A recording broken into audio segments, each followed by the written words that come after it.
are spoilers.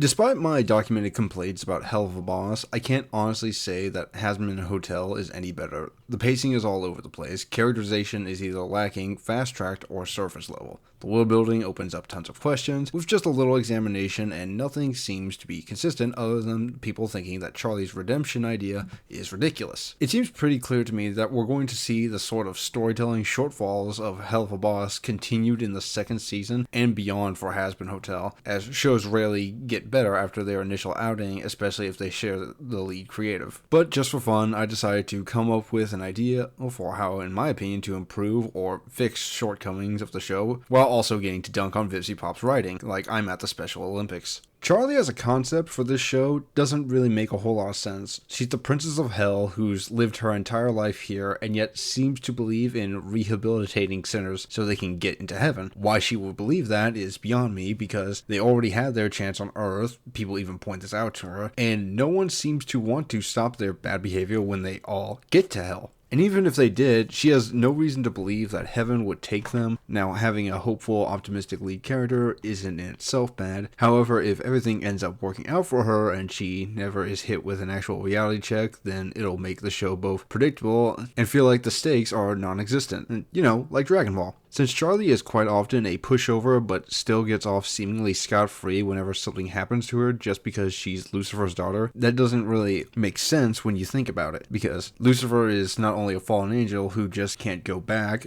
but he still gets to retain his powers and still has some pull in heaven to where he can set up meetings and get pardons for his daughter, all while being a shut-in who accomplishes effectively nothing in his downtime. The show is dangerously close to making her a Mary Sue. The only thing keeping her from being one so far is that the residents of hell and most of the people in her hotel think that her idea is ridiculous. The most important thing that could be done with Charlie is unfettered, almost impossible odds to overcome, along with actual character growth, not just being someone who gets everything because she has status and asks nicely. Even when Charlie is introduced to, say, someone like Rosie, who she has absolutely zero connection with, and Rosie has no reason to care about what she says, just because she happens to be connected to someone who is close to Rosie, she just somehow manages to decide, oh yeah, we'll totally work with you, but if you don't get literally everyone, including this one grumpy lady, you'll get none of them. That's more contrived, especially since by the end of it, instead of really working her over and getting her to join the cause, all that ends up happening is Charlie gets pulled away to do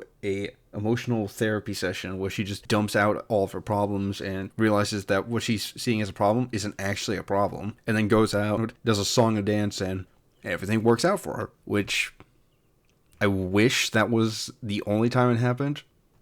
It's not, and I'm 100% certain it's going to keep happening. Vaggie is so far just the grounded person who is constantly supporting Charlie while making almost every problem she can't handle disappear if that problem can't just be made to go away by having connection with someone who says, hey, stop opposing Charlie. I personally don't like this sort of dynamic between characters because it often feels like the story just split one character into two because the writers can't write a competent main character that can problem solve and address issues that arise, instead having to constantly rely on either some sort of authority figure or just someone who knows how other people react when you talk to them. Vaggie herself seems to be almost incapable of being set back or challenged as well. Aside from her initial backstory, she even just regenerates her severed wings out of nowhere. So why they had to go out of the way to tell us not only did she lose them, but they had to do this big reveal between her and Charlie that, oh, she's secretly an angel who got cast out, it doesn't really add up to anything. Because within the next episode, it's all forgiven, as if it was some sort of betrayal. And there's a pretty big plot hole with this. So, we know for a fact that Charlie and Vaggie share a bed. We see it in the show. They're very blatant about them being lesbians or whatnot. So, if they, eventually got around to bumping uglies, don't you think that Charlie would have seen the scars on her back from where her wings used to be? I mean, her severed eye gets a scar, but if her wings don't, that doesn't make a whole lot of sense. and it just seems like a very contrived way to do this emotional reveal to fit in a subplot to the actual episode. She's also generally lacking in the personality department. The closest thing she has is that she just loves Charlie unconditionally, has a spear, and sometimes speaks Spanish. Other than being Charlie's emotional support or plot director, she doesn't actually do anything. Angel Dust seems like he's supposed to be the most important character, or at least Charlie's main focus, but his whole enslavement to Valentino seems to only matter in his personal episode. He has no problem ignoring him one episode, then gets in trouble the next episode. How are we supposed to care about a character whose situation is either non-existent or their entire life, depending on whether or not we're focusing on them per the episode? If he can come and go as he pleases, but only when the story for the episode doesn't need him, then we have no reason to care about him. When he does stand up to Valentino, sure, he gets slapped around, but after his central episode, all we see for him and the consequences of his deal is off screen. Now, if we only ever saw him when we focused on his story and there was no other reason for him to be interacted with, that wouldn't be so bad. But he's constantly around either minding his own business or being a part of someone else's. His deal with Valentino is supposed to be his life, but we're also supposed to be following Charlie and whatever she's doing at the hotel. If the show was about fixing Angel and the others happen to come along eventually or alongside him, that would be fine. But no, instead it's just how to get into heaven, how to talk to them, and how to deal with the extermination. Hopefully they'll fix this either the next season, if they aren't so focused on making the hotel work or trying to force the characters to like each other like they were in this one. If they have more episodes per season, then they could do multiple stories and spotlights without having to cram it into someone else's story as well. But since they try to do so much so fast while trying to incorporate and build such a large cast as the world, the villains, and every little subplot, and making time for songs as well, it makes the pacing just come by super fast, and the plot and the characters suffer for it.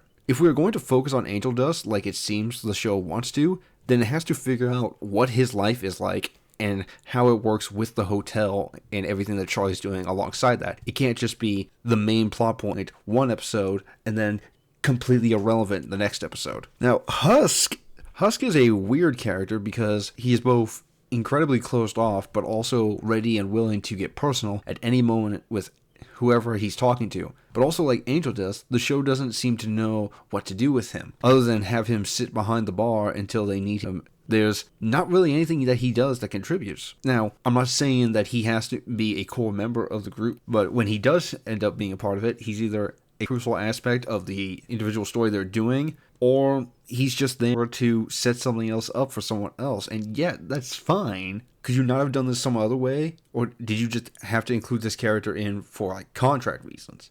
If you're just putting someone in to either pad time or add something that you could completely go without, then it just feels off. There's quite a few characters like this, if you think about it, and I don't want to just keep repeating this point, so I'll try to summarize here, because the show only has 8 episodes, all which have their own musical number and B-plot with a somewhat large cast, means that the characters that have their moments to shine for an episode, the show ends up having to fast-track any character development, world building, as well as the overarching plot alongside their character moments. However, if they do keep trying to get a section for each episode to focus on one member of the cast, I think you're going to end up either having repeating plot lines where characters keep learning the same lesson, or where nothing's really going to change about them.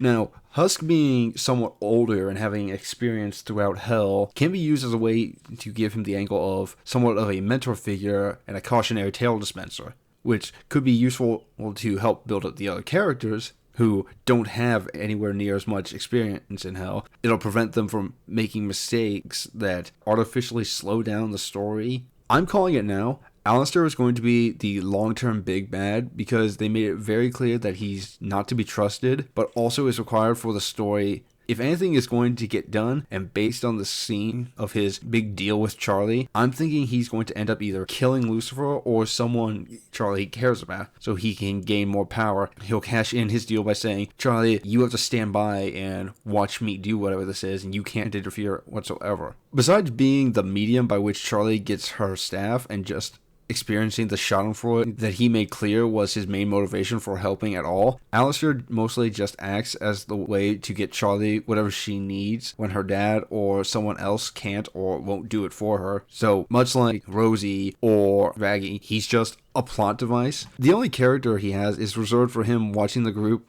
flounder about and make them reliant on him for the future for whatever plan he's cooking up. I'm guessing his plan involves getting enough power to undo whatever his deal is, and I'm guessing that his deal is with Lilith because the show is very much oriented towards the girl boss angle, with every male character who isn't some flavor of villain being a loser or just incapable of making any difference. And if Lilith can get into heaven when everyone seems to not know how to get into heaven, then there's no reason to believe that she can't just give Alistair his unexplained sudden power boost. Plus, he was gone for quite some time, so I imagine we're going to find out that whatever his deal was, he was doing his end of it while he was gone. Serpentios was most certainly used to just show the audience, but not the cast, that yes, Charlie's plan does work, as well as being the comic relief character alongside Nifty. Even as far as character goes, he's just a dork who seems to be trying to make something of himself but can't seem to get it right. I imagine he'll be Charlie's advocate in heaven to help make her case while she's doing whatever it is in hell. But if no one in hell took him seriously when he was down there, why would heaven listen to him at all? It's still early in the series, and there's always a chance they do him and the other characters right, but based on what we see in Hell of a Boss across its 2 seasons, I'm going to go on a limb and say it's a pretty slim chance.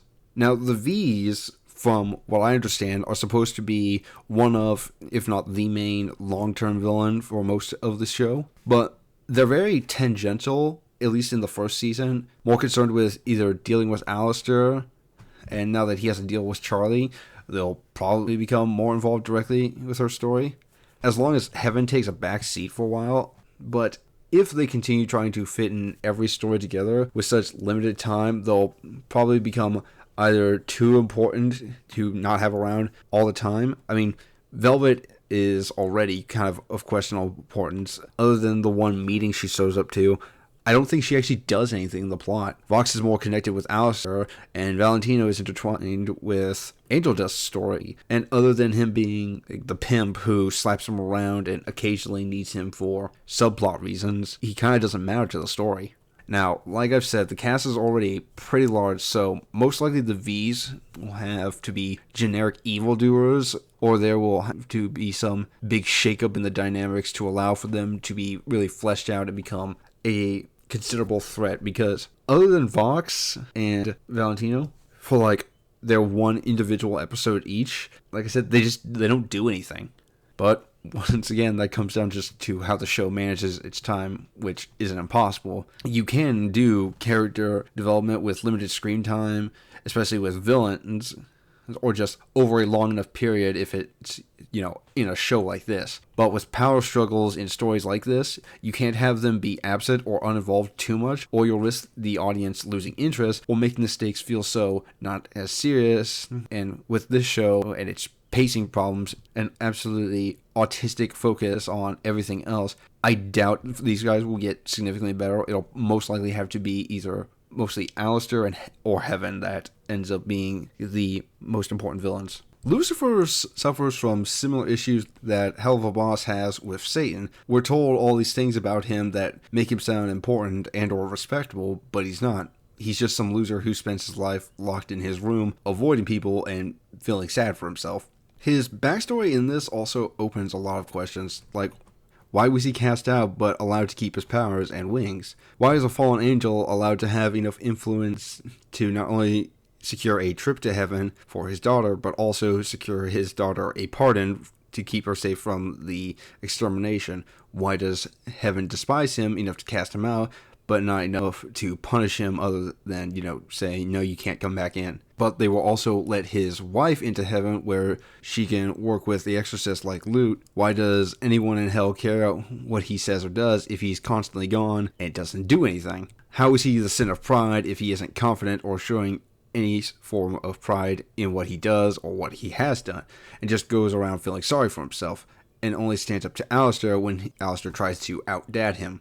Like I mentioned earlier, I think that Lucifer is mostly just going to be a plot device to throw away for Charlie, to give her motivation, or to continue her story, but treat him more as a MacGuffin than anything else. I am just as confused by heaven and its rules. We're told right at the beginning that heaven is ruled and or governed by its group of elders who cast Lucifer out for being a troublemaker. But like I said, he still has plenty of his powers and influence, he just can't leave hell. They need to send an extermination force into hell for some reason, which makes me believe that if hell really wanted to, they could just invade and conquer heaven, but angels can only be harmed by angel weapons, which is both surprising to people, but also it's how Carmilla makes her money, and the weapons can kill overlords and royalty in hell, which even someone like Moxie knows about. So how is this not well known in the show, but is well known in Hell of a Boss? Especially when one of the lead overlords is someone who makes their entire living off of selling things that can kill angels. Heaven also doesn't know how people get into heaven, which implies they don't let anyone in, they just show up, but also they can give Charlie a tour at will, and they can just let Lilith in for who knows how long, but for some reason they also don't know why the other people get in. How do they know how to let them in, even for just the tour, if they don't know how anyone else gets in? Because it's clear in the final scene, in the final episode, when Serpentius shows up in heaven, that Sarah is surprised about this. Now, shouldn't she know about this? Because I'm just going to keep going in circles if I keep doing this, but yeah, it just doesn't make sense when you think about it. Also, Sarah is in charge, but the other angels in the court have no say, but also she has to hide the details about how heaven works from them, including her sister, and what they do. And from what we're shown, there are no elders in heaven, like they said at the very beginning of the show. It's just Sarah, but she's also having to hide whatever she's doing for whatever reason, because if Emily starts asking questions, she'll become fallen. But if there are no elders to cast her out, how is she going to become fallen? I doubt Sarah's just going to kick her out. Now, I have some ideas for the story which won't solve all the problems, especially the ones related to heaven, but I think will straighten some rules out as well as some good plot elements. But I won't be surprised if they don't do it because, I'm just some guy on the internet. Now, I want to give a suggestion of how this could work out, because I don't want to just be a guy who complains on the internet and picks at media all the time without being able to say, here's how you could have fixed this, or here's an alternate way that this could have gone about. I would much rather give solutions than just complain. As far as fixing the pacing issues, I'd suggest either more episodes, longer episodes, or just less parallel plots running together. That works okay in some shows where each 30-minute episode is filled with two separate but concurrent stories, but those types of shows rarely have long-term stories that are built upon previous episodes and are very episodic by nature. The way around this problem is to have longer plots advance in short but concise segments that, when all put together, aren't that long, or have their own dedicated full-length episode once or twice a season. Now, this would be something for, like, say, Alistair's deal when he goes to do whatever he does in the background. This wouldn't be, the main plot of the story, where you would be focusing on that primarily throughout the majority of the episodes. Now, for example, Alistair's section of the final song in the first season does a lot of heavy lifting for him. As a character, he's not just some dude who's just standing around being a prick who laughs at the cast and acts as a powerhouse whenever some sort of physical conflict arises. With that scene, we know now with certainty that this is some long-form investment, which he'll be taking more seriously than he lets on. And it's clear to the audience that he's still not to be trusted. The show needs more of that and less of this abrupt emotional scene like what happened with Vaggie on the roof. When it comes to villains, if they have the V's and someone from or somehow connected to Heaven for each season, that could be interesting, especially if Heaven is more of an existential threat for the hotel as a whole and the V's were more local and individual threat that could be unexpected delays or create some sort of alternate problem that they didn't see coming ahead of time. This could also influence how Charlie and Alistair work together, or say, anyone else who happens to be outside the main cast. However, they'll need to have a reason for Heaven to keep going after the cast as the seasons continue. If Heaven can just say no and keep out the residents forever, then there's no need for continued conflict. But if somehow they can get into heaven reliably, like Serpentius did, then they'll need to have a reason why Sarah or heaven doesn't want them in there.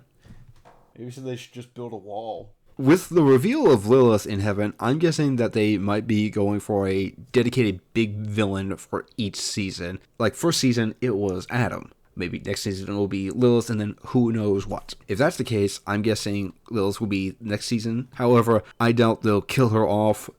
They'll probably do a redemption arc for her so they can keep her around to show that Charlie can still redeem people, as well as not risk having a strong female character who can somehow subvert the rules of getting thrown away. That wouldn't be very girl boss of them, now would it? Then they'll probably do Sarah or someone else in heaven for season 3 who might end up driving Emily away from heaven because they wouldn't have introduced the friction between the two of them when they went to the court if they weren't going to do something with it. Well, unless they're hacks, which is very much an option. Now, if it were up to me, I would actually introduce these Elders of Heaven properly and have them be the people above Sarah who she seems to work for, because either she's in total control and it's just doing what she's ordered to because that's what she thinks is right, or she's actively misguided and or a hypocrite by saying sinners can't get into heaven, but also doesn't know how someone gets in to begin with.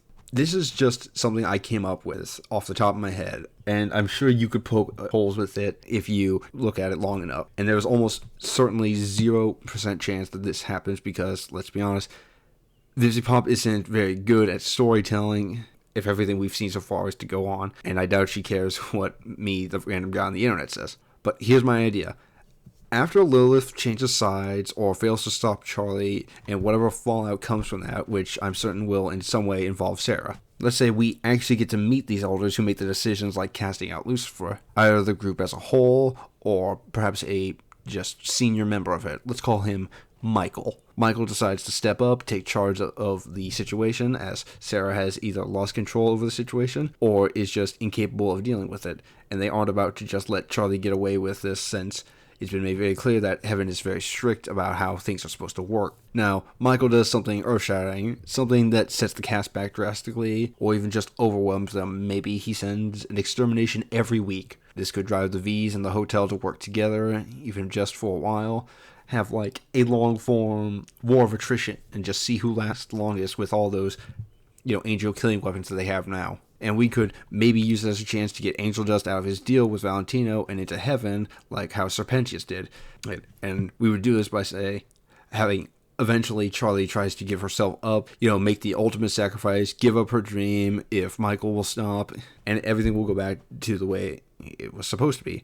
And right as Michael goes in to kill her, Angel Dust takes the hit instead, finally wrap up his redemption, but he also gets out of his deal with Valentino because, well, you can't really fulfill a deal if you're extra dead, because the fact that you can die in hell kind of sounds like that's it, everything's gone. Like, if there were everything goes black and there's literally nothing else you can do, this seems like a pretty clear-cut way to do it. Maybe if they really wanted to, Charlie could take the initiative and get Michael as well and wrap up that season. Now, are they going to do that? Probably not. Is it a perfect storyline? No. But I think it personally could be either entertaining to watch or at least be a framework that could allow for some improvements on the writing without having to just either hand wave something or retcon the rules that we were given. Plus, it could have long-lasting consequences for the show alongside everything else that goes along, without also just having an absolute bare minimum effect on the cast to the point where it kind of doesn't matter if they were in the show. This show seems like it very much wants to be a story, and it hasn't done what Hell of a Boss has done and shifted between episodic one-offs and an overarching story between, individual episodes. At worst, it just splits focus between each character on the individual episode. I think the biggest hurdle for this show is also part of its basic premise. It's about getting people from hell into heaven, and if you go by some form of existing source material, you'll get nowhere fast. If the show makes its own rules and follows them closely and consistently while doing its best to make it believable enough and write the characters so that people care about them and things happen to them, not something that can be undone later, and they write it in such a way that these characters grow maybe overcome whatever sort of behavior led them to getting to hell in the first place, without just barfing out their feelings every episode like it's a group therapy session, then it could be maybe an okay show, even possibly good. But once again, if Hell of a Boss is anything to go off of, and the first season of the show are emblematic of the quality we'll see from here on out, there is no doubt in my mind that this will be another adult animation slop series. I'd rather risk giving it a chance to be better rather than just shit on it all the time, especially since this was an original series that someone outside of the mainstream Hollywood elite worked on for years and actually got enough following to take it somewhere. As we all know, Hollywood themselves can't write anything half as original as this, and they most certainly don't want to take the risk, because if it's not an established IP, there's no guarantee that people will continue to watch it. Even if it sucks, we shouldn't be painting every form of independent media as garbage. We can shit on the individual things as much as we want, because, let's be honest, so far the show's kind of shit. But not being able to describe and lay out what makes it bad and how it could have been fixed or how to learn from it just kind of makes us annoying people who can't do anything other than complain. Thank you for watching. Oh man, this guy's so handsome and cool. I want to subscribe.